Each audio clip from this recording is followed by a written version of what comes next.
哎呀，头乌呀，东东那呀，被路这就是来呀，东东那输呀，东东nó lung bề输ya.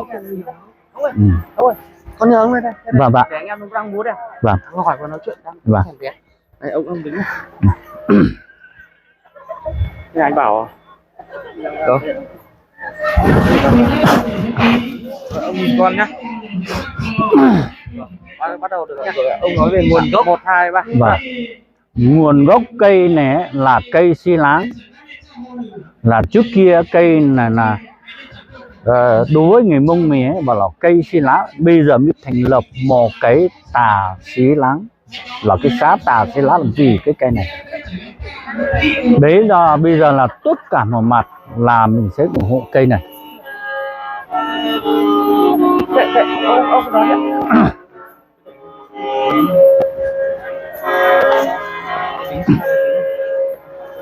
Ngoài không có bài nhá. Để anh em thử kèm tí xem anh nữa. Thế cho nên là bây giờ là cái nguồn gốc ở đây á là rất giá trị ở cái cây này. Thế bây giờ là cái người bị ốm á, thì là ai muốn nhu cầu cây này á, là có thể là người ta đốt hương. Đấy, người ta phải là khánh cái cây này để người ta khỏe bệnh. Thì người khỏe rồi thì người ta có thể có người ấy, người ta mang một con gà cho nó, hoặc là một con lợn, thường là cái con lợn thủa ra 7 cân thôi, không nhiều. Thế cho nên là cái cây này là giá trị ở cái bao nhiêu đời nay rồi. Thì năm nay ấy là mình tính là từ 3 đời, 3-4 đời rồi đấy. Thì vì giá trị của cái cây này là như thế. Cái khi mà cái hành lễ này thì nó có ý nghĩa gì ạ? Có ý nghĩa của cái hành lễ này á, là rất là quan trọng, là mình sẽ bảo vệ toàn đảng toàn dân và nhân dân của chúng ta. Đấy, mà dù đi đâu không bị tai nạn này, mà dù đi đâu là vống là cái cây nó sẽ bảo vệ toàn diện. Đấy, không giống gì là xã mình, kể cả ở ngoài người ta đến, người ta thắp mùa 2-3 hương là cũng là cái giá trị của cái cây này. Vâng.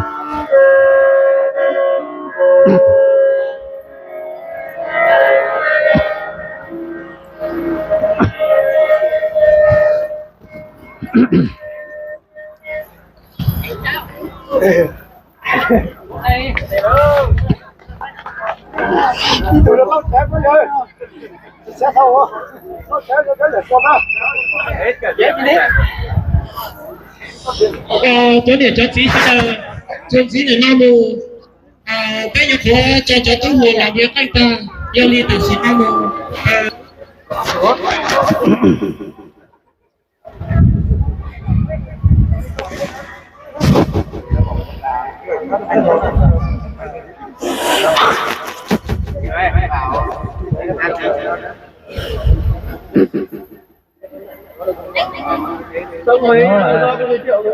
dùng có thể Gì thành nó có sao gì xanh. trang trồng có măng vàng trồng nó mấy cái mỏ chỉ xuống cái này Cái của hai loại cái gì xanh thế vậy?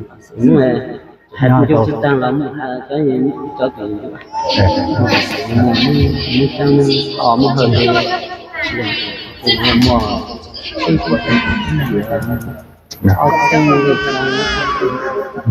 nó thành một cây tuổi, nó thành cổ cây trong nó đâu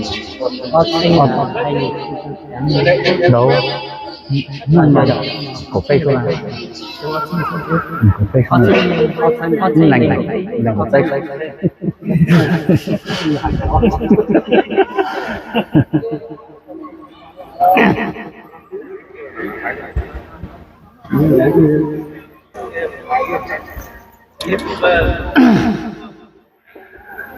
Chưa còn đông truyền đông lo cho nó ở có nhau nhiều xong ó cho nó có cho nó chúa lúc trong ó chúa tu sinh có ó gì lu hai gì tu sinh lo cá ó cho nó còn ninh từ ninh lo còn đông truyền đông lo còn nhau ý chê ý chỉ để nó cho nó ô bây giờ mua chi lu thông cho nó chi gì thành nên nó cho nó mỗi tụ tí lô cái cho nó tới mỗi chó và khẩu kinh khẩu một khẩu lu cho nó của cũng có cho nó còn trong tự động lâu có nhỏ của nhẹ của xong cho nó có bỏ người bỏ dùng bây giờ ý cho ý gì một chỗ lúc tê lúc chờ nó cho nó nhỏ chỉ mùa mót chỉ mùa kia chỉ mùa say chỉ mùa lúa cho nó nhỏ để đây phù hú cho nó ô nào sao nào chỗ nó có thấy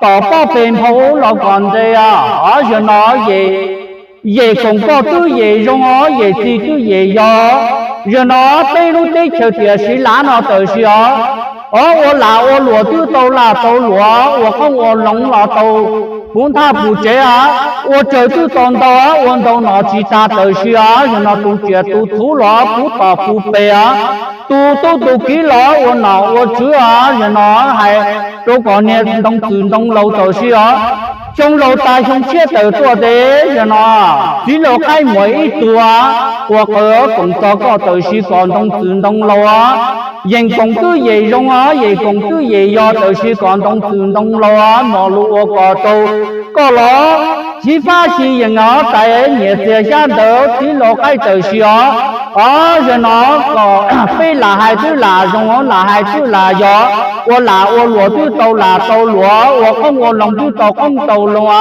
tu chuyện tu thú lo tu tàu chuyện tàu thú giờ nó làm sao nào cho nó còn đây giờ nó tàu bao bên phố có chỉ chính thu liệt thu tây giờ nó bây giờ nó hồ tu tàu nó tàu hồ giờ nó tu ký lo tu tàu ký tu ký lo nó chỉ lo ba lô tây lô chờ giờ nó mua lúa có số chỉ ba chỉ nhận tờ xưa có đông từ đông lâu tờ xưa giờ nó cả cha mỏ cổ chữa giờ nó đới mỏ chó và khẩu kinh khẩu mỏ cổ lúa bây giờ cũng có đầu sư còn đông đông lâu chúng ta chúng chia từ tua thế cá chia là bây tàu nó để chia bây tàu hậu bây giờ cũng cứ gì dùng giờ cũng cứ gì do đầu sư giờ nó bây tu bây kia mua nó chữa từ trong đó mua chỉ bao chín đủ bây hãy lo tu mình bao mình đủ từ khi còn đông lo mà lúa có trâu chỉ phát chỉ những giờ nói nhiều tiền cha tới một bên gió trong cô có tiền tiền cô có tới có tàu nọ tàu hổ giờ nó có đi cá họ bây ý cho ý chế bây bù nó đi bây sẵn giờ nó có cá thì cá thua cá một to ý chế ý chỉ từ xưa đó sao mau sao nghe cầu vi của chúa chỉ tính là bù cho bây lúc đi chờ nó từ xưa bây giờ khó từ tàu khó đợi từ xưa có đông lâu từ xưa rồi nó lột cái mỗi ý chùa sao một cổ chữa và cổ trên cổ một cổ luôn đợi mùa chào từ xưa rồi nó trong cô có tay tiền cô có tớ có tay nọ tay hố rồi nó có tàu nhẹ tàu xe tàu xa tàu tớ tàu tí lọ cái từ xưa có bao hữu bao dùng rồi nó có chỉ chứng cái mốc cái gì chùa tiền xu gì tiền thả lọ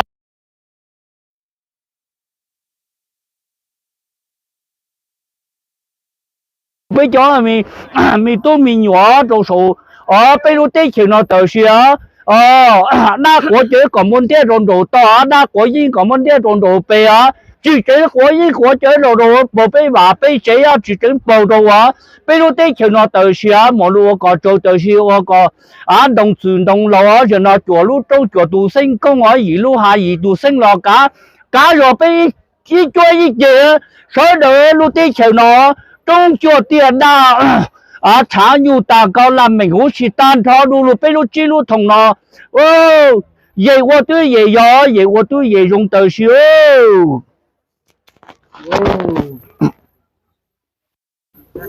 cái là tua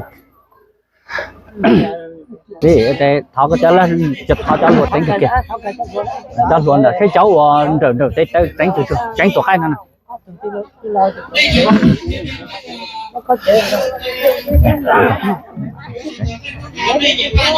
và ở trên tổ khai nào sao muốn cho nó cho hầu ở cái lỗ Hôm ấy chúng nó cho ăn chán nó nói đó.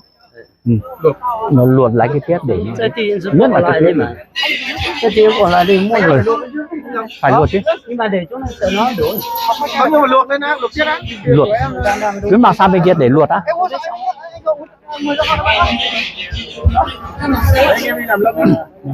Thôi, ta nghỉ đi. Trong lúc này thì lên vẫn nghe.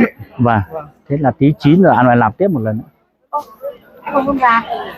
Gà đem đi luộc á. Mà đi luộc á, luộc chín xong rồi làm tiếp một lần nữa. Có nghĩa là lạnh. Tí nữa lại cùng tiếp. Đấy. Bây giờ Nhớ nhá, nhớ cái bát tiết nhà Trang nhá. Phải nhớ cái bát tiết đấy, có trọng bát tiết lắm.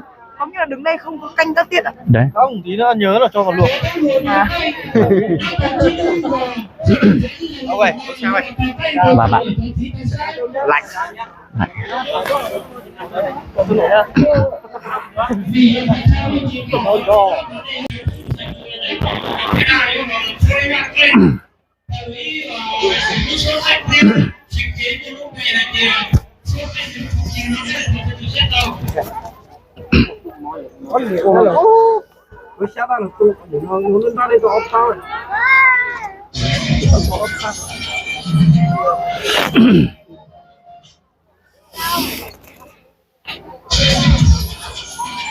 Ủa còn đồng chuyển đồng lâu à? Giờ nó có nhau mùa chê á, lá mùa trà. Ô, xong lâu ta xong xe tới tua, giờ nó. Bây chúng là bây sánh. Giờ nó, mỗi ít tù chỉ lô cái á. Xa cổ ó chữ ya khổ trên cổ ó lưu á, giờ đấy mỗi ó cho tới xí á. Ô, lý phí cho có, giờ uống cái uống nó xí á, phí để phí chờ á. Chơi một lâu khó, giờ nó mùa ngày mùa nó ở vì cho có cho nó có nhau vận động chuyển động lâu á có ở bây á nhà bây gì á cho nó có bảo hư bảo dụng bây sở đỡ mong cha mong ba mong兄mong lì mong hơi mong xôi ya tan cho ô rồi nó sở đỡ cũng nhà cũng trẻ cũng cha cũng đỡ tuổi gì cho có về gì tư về rong về cũng tư về gió cũng có ô có mà đã mùa gió rồi nó có bao gió có đồ bây sớm để lúc tây lúc chiều rồi nó nà sao nà chiều nó còn gì tỏ bao bên phố nó có thí rồi nó có mùa số tây tan rau xí rồi nó sớm để cứ nhẹ cứ chế cho nó bún nà sớm để uốn nào hổ cho nó bún tha bún chế số đỡ tu ký cho bố và bù luôn á giờ nó là công tư là do là công tư là do còn cho còn nè đồng chuyển đồng lò chỗ lưu trong chỗ tu sinh công gì lưu hai gì tu sinh lò cá cá to bi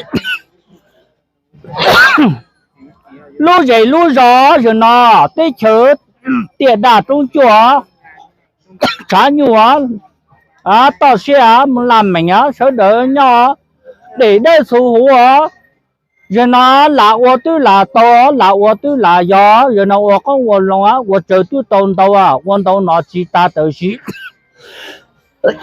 có trong chuyển động lúa mùa lúa có cho xí phá xí vậy rồi nó bây ô cái ô nó sẽ bây giờ phi cho có rồi nó chơi mỏ có cái nó mùa bên do từ xưa uống cái uống họ xưa liều họ tiếp đầu chỉ liên ra từ xưa rồi nó đấy mỏ cho cái những và chúng những khẩu mùa cổ lúa rồi nó phi cho có đồng chuyển đồng lúa rồi nó xong lâu ta xong chết từ tua bây giờ để chết là tàu họ cả chết tàu nó rồi nó被muốn gì tàu chính số lâu cái hát chính số từ từ xưa muốn gì tàu chỉ dùng trong sa mạc muốn cái tàu chỉ sa sang kinh từ xưa giờ nó cầu vi cầu chưa cầu gì nó có môn địa trong đồ toàn đồ bê số tây số tới số ra nó có môn địa trong đồ toàn đồ bê có chứng là bầu đồ bê lúc tây chờ tiền gì lá nó tới xưa còn đồng chuyển đồng nó bây giờ còn gì trong đó vậy còn tôi gì gió bây là hai tôi là to là hai tôi là gió tới xưa còn đồng chuyển đồng nó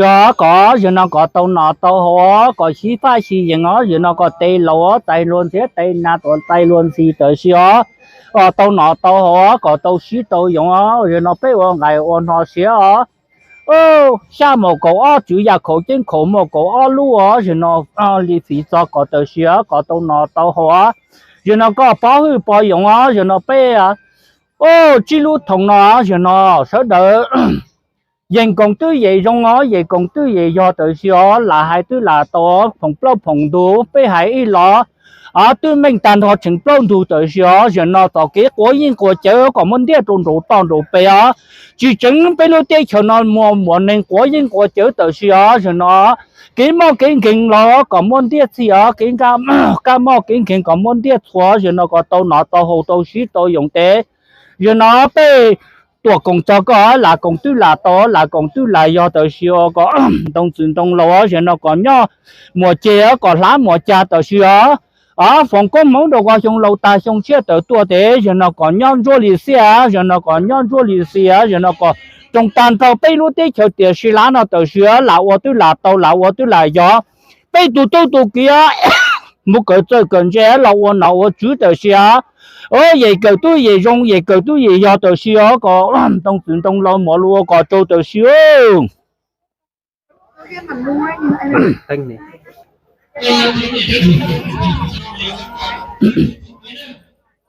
thì nó có chạy thì lộ chạy luôn xí thì là tuổi chạy luôn xí từ xưa thì nó cũng cho có thế có mọi lúa có trâu có xí pha xí vậy nó có lần nhẹ lần xía lần xa lần tới từ xưa bây giờ mình nhớ thế số nhà nhưng nó bây giờ chỉ mua cái nó chỉ mua sai chỉ mua lúa tới xíu cái lúa cái đủ cái sai cái lúa đó bây giờ cũng sẽ cũng dễ mua cho một chế bây giờ cho cái đó xí ba giờ xí lúa cũng đã cũng rõ cũng sẽ cũng dễ cho nó我nào我好攞到拿到我俾自冇不嬲冇人道理我啦，我講到傳動路咯，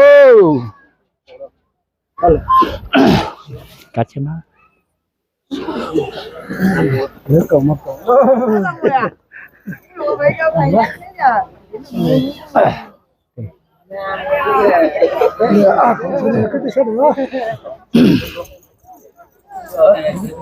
Mình xin lòng đi à.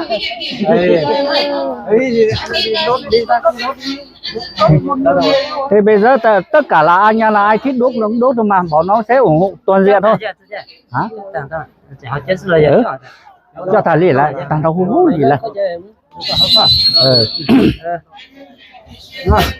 Tôi lấy cái chúng nó chụp cái lối có to, chụp bê chụp tuần tông nó cho rồi bỏ cho bê, và trang lịch sử trang vàng đi mua set lờ, mua trang lịch sử nó set lờ nhau, càng nhau hồi có chúng nó chụp cái lối có to, một chỉ chúng mua cái, giống mà.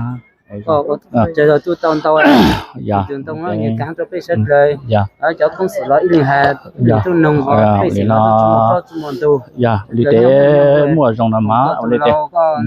chúng ta ở đây liền có bên này do chúng mua cái ơi có bên từ những có từ suốt nhà trong nó chờ cam sạch rồi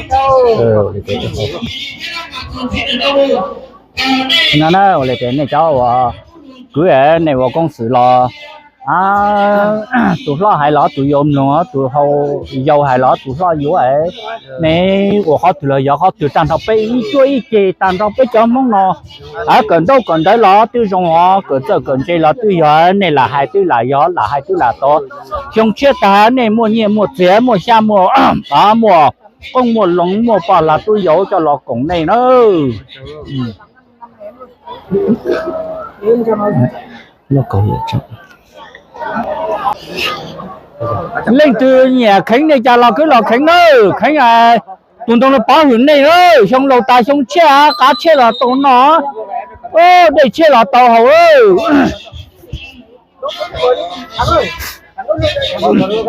làm lên đây thì